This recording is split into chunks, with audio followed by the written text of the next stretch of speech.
Welcome to another edition of the Financial Puzzle Playbook with your host, Jim Sumpter. I'm RJ Malik, producer of this podcast. Jim, this is part 2 of a previous episode. So why don't you introduce your guest and what you'll be talking about on this podcast? Absolutely. Thank you, RJ. So I am joined again by Jillian Berry, who is a tremendous resource to myself and other advisors at RFG Advisory. You are the Senior Director of StrongHer Money. Yes. And as we talked about in the last episode, there is going to be this big generational transfer of wealth over the next 25 years. And that, there's the big study by Cirilli that, advisors have really delved into and looked through and under the hood and tried to figure it all out. And what we've determined is that females are going to control a lot of the wealth in this country, and that by 2030, I believe it's 67% is supposed to be controlled by females, which, I think is amazing. I like to think I control the wealth in my family. Let's be honest, Jennifer does. And so that's we're not in 2030 yet, but it's happening. Jillian, we talked in the last episode about this transfer, about some of the sandwich generation I brought up, where females are really pulled in so many different directions, much more than maybe males are, and that females are really, they're kind of the badass people in the family. Let's be honest, and I'm okay with that. Yes. Because I think it's amazing. And one of the reasons that on our team and CMC Financial that we are StrongHer Money ambassadors is because we want to be able to work with females in that generation. And so it's kind of it's a cool thing for us, because the whole tagline and the whole purpose is to empower women to be financially fearless, because you are. Yes. And so let's jump back into this thing. One of the questions that comes up that I think of a lot is that, females in different generations, and we sort of touched on this at the very end of the last episode about how, females in different generations have different perspectives, challenges, things like that. But what are some of the long-term effects? And in other words, if a young person today, let's say in their 20s or 30s, the way they were sort of brought up around money, is that impacting the way that they think as they get older? And as we see this generational transfer, how does that really kind of help them make decisions? Yes. So let's talk about older generations going down. Let's go through 3 generations, let's do it. As a good perspective. Okay, so when we look at the older generation, and a trend of the older generation is that women tended to be secondary decision makers when it came to finances. Okay, and so a lot of that thought process as we look to either widowhood or divorce, and we're seeing women now having to be primary financial decision makers for themselves. The lack of financial literacy is one of the main impacts there in terms of how they're going to manage their money going forward. So if they were more, if they had a better education around how to handle their finances or a better support system, you're going to see the success of that. But when we really look at those trends, because they were secondary decision makers, a lot of the time when all of a sudden either they get the inheritance or they find themselves divorced, that now becomes a moment where they need to start seeking out professional help, because there's a lot of questions. There's a lot of uncertainty. But maybe they hadn't had that third party person in the past because their spouse or significant other sort of made all those decisions. Yes. Okay. And then we kind of come down further into around my generation, give or take 10 years, where where we have been slightly more independent as women when it comes to financial decision making, we still didn't have that in our education system. There was a lot of misses on how to properly handle money. And we learned a lot of how to handle money from our parents. Okay. And so we're seeing a lot of technology coming down the road, but we are kind of that sandwich generation that you're talking about, where not just in terms of caregiving, but in terms of we were born before technology, and now we're coming up on that. And Now you're trying to embrace technology. I mean, yeah, and obviously we've been embracing it, but when it comes to financial technology, that's only been in the last true decade, if Right. that, on some of the technologies that really benefit us making Right. those financial decisions. Right. And then now when we're looking further down at the next generation, like Generation Z, Mhm. we see that they are making strategic decisions at a much younger age around financial wellness because of that technology, and because they've seen generations before them not being as effective in Right. financial decision making. So do you feel like social media or the 24-hour news cycle has played a part in this? I mean, I definitely think for younger generations, social media and seeing their friends using technology that helps financial decisions is a big impact there. You know, as an advisor, I could see where it would be really good technology. I think technology can also be really scary Yes. at times. Yes. And, you know, because I don't really want people to get financial information from TikTok. No Correct. offense to TikTok and to the influencers, but, you know, sometimes maybe they're not giving the best advice. Yes. And so, you know, I think that's an interesting trend. Yeah. I think in the last episode, I talked about Cassidy having that Acorn account, Yes. you know, and I asked her, I said, well, where did you find out about that? Well, my friends are talking about it. Yeah. So there is this buzz around money and doing things and making decisions with that generation that maybe like my parents' generation didn't have, because I think that they probably didn't sit around and talk about it. I was just going to say, that not just our mental processes, but the actual way that our social processes have happened and changed over the years. My parents didn't talk about anything. My generation were back and forth of, okay, well, we didn't talk about this, so now we're going to talk about Right. it. And then I see this with my own children. They talk about everything and a lot of things I don't want to hear, Yeah. but they're so much more inclined to say uncomfortable things, Right. and so much more open about conversations, that I think just even the ability to talk about money Right. becomes a tool for the Right. younger generation to be informed. So let me ask you this. Is it too late to learn? Never too late to learn. Is there ever an age where it's just sort of like, I've got this new money, I'm just going to give it away, and I don't want to try to learn anything new? No. Okay. You're talking to a lifetime learner. Like, I will always tell you, it's never too late to learn. Right. And the guy that went back and got his master's degree in his late 40s. Yes. So yes. Yeah. Yes. My encouragement to anybody who does not feel they have a strong understanding about financial interests is get informed, find the people who can help you, find the people who know their things, not on social media, not through the internet, going down ChatGPT. Find people who are educated in this industry to assist you.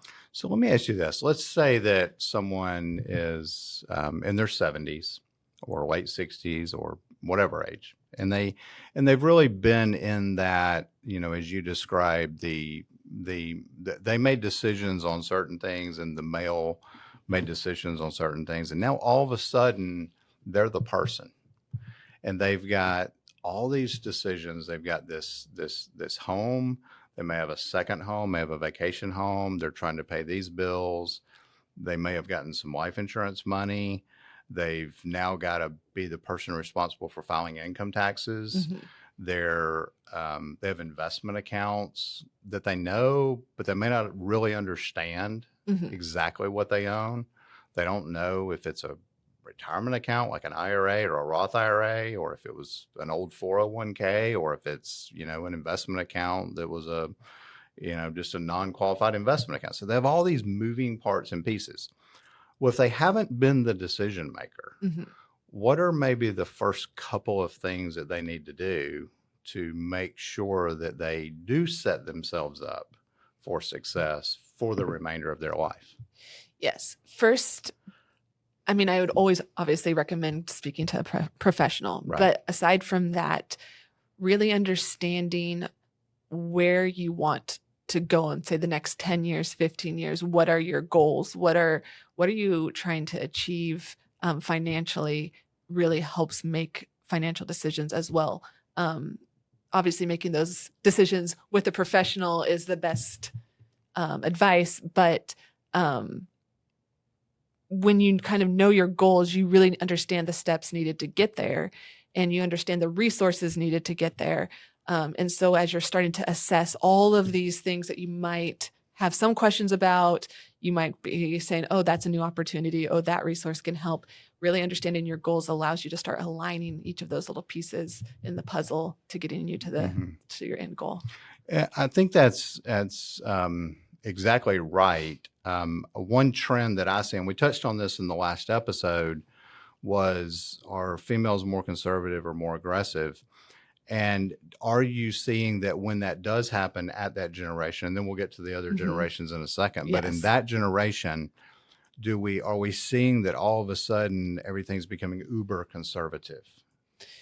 Yes. I mean, again, when we are, I don't like to generalize women, but as we think of the trends in that direction, very much social thinkers. And so not just looking at the benefits for ourselves, but how are we going to manage money effectively that benefits our other, like our children or our other support system, that those decisions will impact. So we tend to think about everyone else involved and then think of ourselves. This is fascinating to me, because when my father passed away a few years ago now, my mom, everything that I described earlier, I was in my mind, I was thinking of, well, that happened to my mom, that happened to my mom, that happened to my, now I was her trusted advisor, and I sort of knew how to help navigate.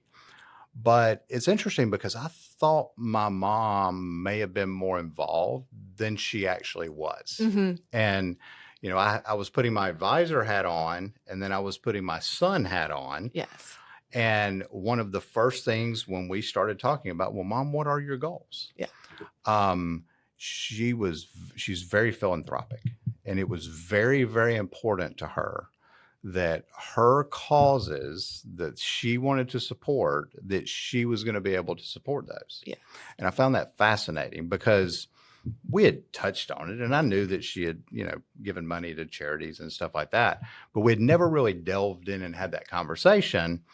And all of a sudden, here it is, my advisor had on, but also my son had. I was like, wow, I didn't know that was important to you. Yes. But it is. Yes. And as we had more conversation, and then she said, well, I need to make sure I have a certain amount in my money market account because of the what if. And I need to make sure that I have this. Well, the other question that comes up with this generation is, and I, as an advisor, always talk about this, is, your biggest risk in retirement is a prolonged illness. Yes. That is your biggest risk. And then needing care along the way. So we had to make sure that all of that was taken care of. So I think that generation, when things do happen, because we're also living longer, it used to be we had maybe a 10 or a 15-year window for retirement. Well, so a lot of retirements now are 30 plus. And so as a planner, you're planning longer for retirements and things like that. So I just find that very fascinating to my question of, is it too late to learn? No, but as we touched on in the first episode too, of that generation having different priorities and mindsets, even on their own health of, okay, not only do I want to make financial decisions in a certain way, but I also am coming at this from a perspective of, I want to be comfortable. I want to, have decisions made around what's going to support my health. And those might not be the same priorities as the generation that follows at that moment. Right. Hi everyone, I'm Cassidy, the second C in CMC Financial. So dads sometimes get on a roll with this podcast and might forget to remind you about a few things. 1, don't forget to like and share this podcast and leave a review. 2, follow CMC Financial on all of the socials, Facebook, Instagram, and LinkedIn. And 3, go check out the website at cmcfp.com. Okay, back to my dad. He's probably still talking. Okay, so let's take a little bit of a shift. We've talked about the older generation. Let's talk about the younger generation. Then we'll Yes. come back to the middle. Okay, sounds good. Just because that's the order I want to go. Sounds good. In our event the other day, there was, and we had people there age 18 to 75. So Yes. we covered this gamut that were Yes. sitting in the room. So that's who we were talking to. One of the questions came up from a person in this younger generation who had just recently graduated from college in her first job. And the question was, how do I get started? Mhm. And I found that fascinating because she's 22, 23 years old. And here's this person wanting to make sure that the decisions that she makes today from a financial perspective are good decisions. And I was talking to her mom, actually Jennifer was talking to her mom, not me. And her mom said, I want to make sure that she's on a good fit so that she is always taking care of herself and not relying on anyone else. Yes. And I was like, wow. Yes. So that second generation is thinking about that for their children. Are you seeing that? And is that a trend where they're wanting to be sponges and learn differently than that older generation? I can speak on this from personal Okay. experience 'cause raising my children at the moment. I understand. My teen boys are actually, getting their first jobs, Sure. learning about the paycheck. And I've actually had very recent conversations with them because they've come to me asking, what do I do with this money? Mhm. And so my second oldest is actually the one who keeps asking about investing. Then he's 15 years old. So Mhm. it's really interesting because even without me prompting them, they're the ones coming to me to ask about how they can be successful with money. They're seeing all these things on TikTok. They're seeing successful young humans. And I think there's this mentality of, I want to be successful like what I'm seeing. So how do I get there? And I love the fact that they're asking about investing. Right. Well, and as an advisor, I mean, and we've touched on this several times. I have a very concerted effort when I have a student that graduates from high school or graduates from college, so they're making that transition to one or the other, that I make the offer to their parent, to their grandparent, let me talk to so-and-so on my own Yes. in a confidential meeting.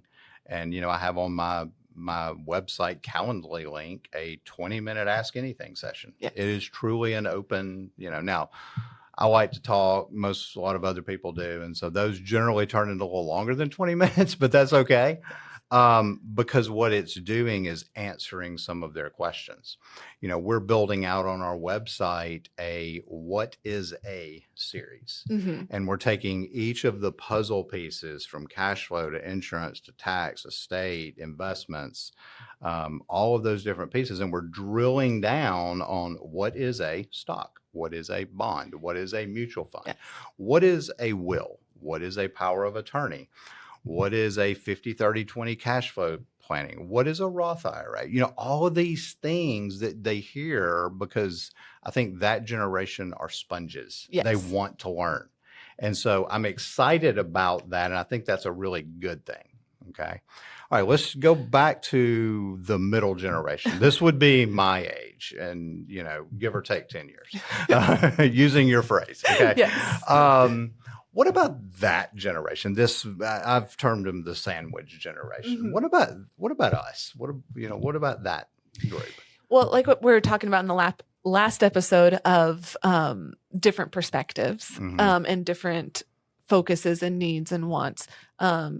With that younger generation, they might just be getting into budgeting and like how far money will help them do social activities and things of their near future. Mm-hmm. But they have their whole life ahead of them to also be like I am going to think about money and how the tool it gets me to have a successful life. In the sandwich generation, we've lived half of our life already. Right. And we're still considering like all of the challenges of still raising our children. We are considering the challenges of most likely working full time Mhm. and balancing that with our children. But then we're also looking at all the challenges of helping our adult parents who may need that extra care, either as maybe a parent has passed away, as a parent might be sick. There's a lot of other focuses now. So we're really focused on all the generations being in the middle.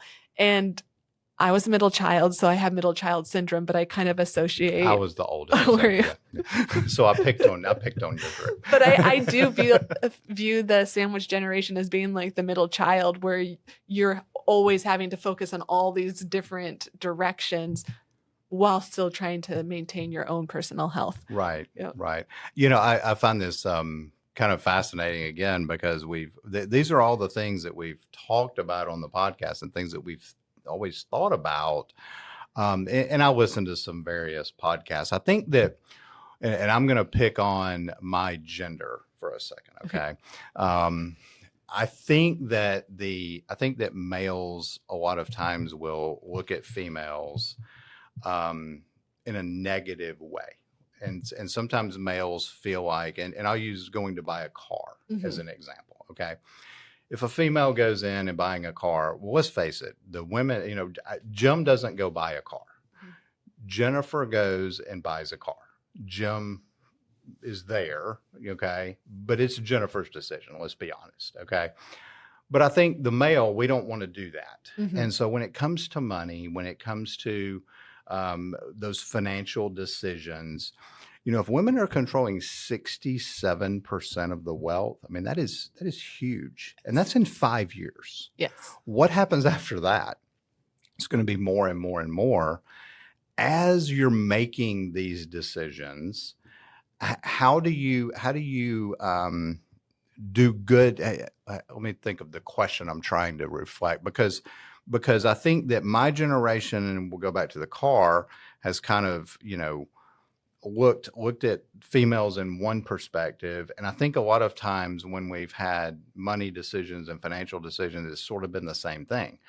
What it sounds like you're saying is there is a trend as we move down to the younger, they're not letting that happen. They're making sure, hey, we're doing stuff on our own. Yes. And I think that's also coming from a multi-generational perspective of seeing the impact of not having that as your parents might not have had that. And women are seeing, I don't want that. I want to make sure I'm taking care of myself in case anything happens. And that mindset is being used to talk to their children. Right. And so, I mean, I'm personally experiencing that, and I've seen a lot of my friends who have that same mentality. Right. So whether it's a trend in the industry or not, I definitely tie to that myself. Tie to that. Yeah. Okay. So let's, last question on this topic. Let's talk about financial goals. Yes. Okay. So as you're making your financial goals, for those younger people, we'll start with them. We'll start backwards this time. For the younger people that are trying to set themselves up for success with financial goals, I think sometimes it's hard for a 22-year-old to envision, well, what is my retirement going to look like? Okay. That you don't think that far out. I know I personally was that person. Same. What are the one or two things when that generation is trying to set goals that you should really be thinking about? Yeah. So I talk to my children about this a lot, especially my teenagers, of we have long-term goals, but in order to get to those long-term goals, we need shorter-term goals to stay on track and to make it feel more manageable. So if I talk to my children about what do you want to achieve in your life, obviously that's nebulous. It's going to change throughout their life. But if they can see a long-term goal, then we can start talking about shorter term goals and saying, okay, you know what, this year you need to take these few steps to get to that midterm goal, to get to that long-term goal. Okay. And it really helps position your mindset on the steps that you need to take every day to get to that shorter term goal that eventually leads to the longer term goal. And that makes a lot of sense. Yeah. So the shorter term goal may be, I want to have X number of dollars in an emergency fund or a Yes. savings account. Yes. And that's actually what we're talking about right now, because my oldest child's going to college this year. Okay. And so it's like, well, you're going to college, but in the next 5 years, you'll be out of college, most likely. So how are you setting yourself up for success to start your first job, like your first actual job in your career? Well, that's going to college, and that's focusing on a decent budget to support yourself while you can get to that career. That makes sense. And you mentioned the word budget. I think that is where everything should always start. Yes. Is whether you make $1,000 a month or $10,000 a month, make sure you have some sort of a budget. Yes. Okay. All right. Let's go to the middle generation. Yes. Okay. So this is the sandwich generation, because we're still trying to get our kids through college, help them out where we can, making sure we're setting ourselves up for retirement. But then there's all these what ifs. What if I have to help mom? What if I have to do this? What if I do that? How does that generation deal with goals? And are they different than other generations? Yes. And I touched on a little bit at the event about this, but when we think through goals, and again, I'm talking to my children about this because I always want to set that, expectation. I also want to set a good example for them, is when we make decisions, we want to make decisions that are going to move the needle forward most effectively and most likely the fastest. So I talk to my children about, okay, I'm making a sacrifice of going to school and staying up late after I tuck all you in because that's going to lead to more success in my career. Or I'm going to spend a lot more time on my health so that I can be I can age gracefully. So I can be around. Yes. Exactly. And so when we're looking at our long-term goals, it's also those short-term decisions on what to prioritize to get to that long-term goal and the trade-offs that we need to look at. So sometimes the trade-off is I have no social life because I'm raising 4 kids and going to school and work. But it's the things that we have to keep in our daily life that's important to achieve what we want to achieve. Okay, so let's jump to the third generation. Yes. So we're in our 70s, 80s. We've had a transition. Our spouse has passed away, or we've divorced, or whatever, and so now we have this new normal. Yes. Is 70 years old too late to make goals? Never. Okay. Never. So how do you do that, and what are you prioritizing there? Well, and again, the priorities just shift. Yeah. And I believe if someone's not setting goals and not looking forward, I think that's where people start to get stuck and get into possibly, like a mindset shift that is not healthy. So even if a goal is, hey, I want to live in the next 5 years. Well, what does that look like for you? What do you want in the next 5 years to make sure that's enjoyable? There's all sorts of things. All sorts of goals. Yeah. So Jillian, as we kind of wrap up this whole 2-part series, and you and I have talked, we could really delve into any one of these topics for another 6, 7, 8 episodes of Absolutely. the podcast. And we might do that as we have you back. Yes. Maybe next year when it snows in Bozeman, we'll bring you back to Alabama. You don't want to come in August, though. It's a little warm in August. Okay. Well, I actually have sunshine in August in Bozeman, so I'll stay there. Okay. So you'll stay in Montana in Yes. August, come to Alabama Yes. before that. Okay. Yes. But as we kind of wrap up this whole concept, what are the 1 or 2 nuggets that we want to leave the listeners with in whether it be transition of wealth, whether it be making adjustments, whether it be setting goals? What are your thoughts? Yes. So I would say first, know what you want. So know your goals, know your objectives, no matter what generation you're sitting in, really understanding what's most important to you and why.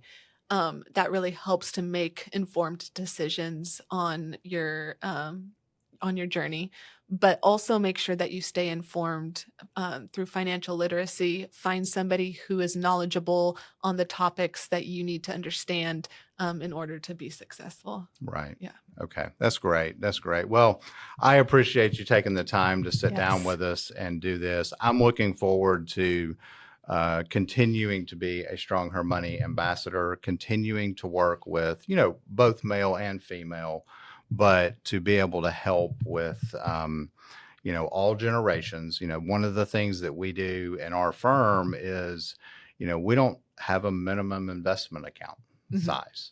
And the reason we don't is because of that third generation that we've touched on. Yes. Because let's face it, someone coming out of college, starting their first job, they don't have, tremendous resources, but they have goals. Yes. And they have objectives, and they can do things, and we can help set them up for success down the road as they make life-changing decisions and things of that nature. So that's why we do it, because we do want to work with multi-generations.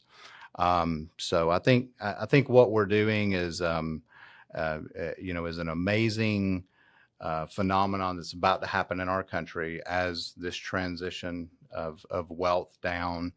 And I do have this passion for financial literacy. And so I Yes. think that is one of the things that we want to make sure that we're just continuing to do, is to educate not only ourselves, but to do what we can to educate others as well. So I appreciate your time. Thanks for the Yes. all the breadth and depth of knowledge that you have Thanks. empowered us with. So if someone wanted to reach out to you, Yes. just to have a question, to follow you, because you have a tremendous amount of resources that you post and things like that, what's the best way to do that? I would ask someone to reach out to me on LinkedIn. Okay. That's probably the quickest way to reach me, Mhm. and I'm very responsive on And there. that's just Jillian Berry, or if you follow me on Yes. LinkedIn, I follow you, they can find you there as Yep. well. So RJ, as far as CMC Financial, that would be cmcfp.com. My direct number, you can call or text, is 205-510-9074, or follow CMC Financial on all of the socials, LinkedIn, Facebook, Instagram, or our YouTube channel. So I'm going to throw it back to you to wrap us up, and then we will move on with our sunny day. Okay. Thanks, Jim and Jillian. Great information there. And thank you for listening to the Financial Puzzle Playbook podcast. We ask you to share this podcast, rate it, and leave a review, because this actually helps others find the show. Again, thank you for listening. And for everyone at the Financial Puzzle Playbook, I'm RJ Malik, and we'll see you at the next podcast. Thank you for listening to the Financial Puzzle Playbook. Click the follow button to be notified when new episodes become available. Don't forget to follow us on social media by checking the links in the description. And contact us today by visiting our website at www.cmcfp.com, or give us a call at 205-510-9074. Content here is for illustrative purposes and general information only. It is not legal, tax, or individualized financial advice, nor is it a recommendation to buy, sell, or hold any specific security, or engage in any specific trading strategy. Results will vary. Past performance is no indication of future results or success. Market conditions change continuously.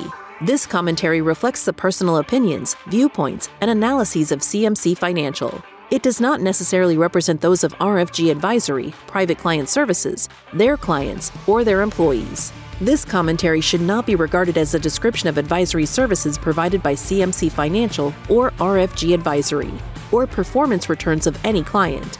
The views reflected in the commentary are subject to change at any time without notice. Securities offered by registered representatives of Private Client Services, member FINRA SIPC. Advisory services offered by investment advisory representatives of RFG Advisory, a registered investment advisor.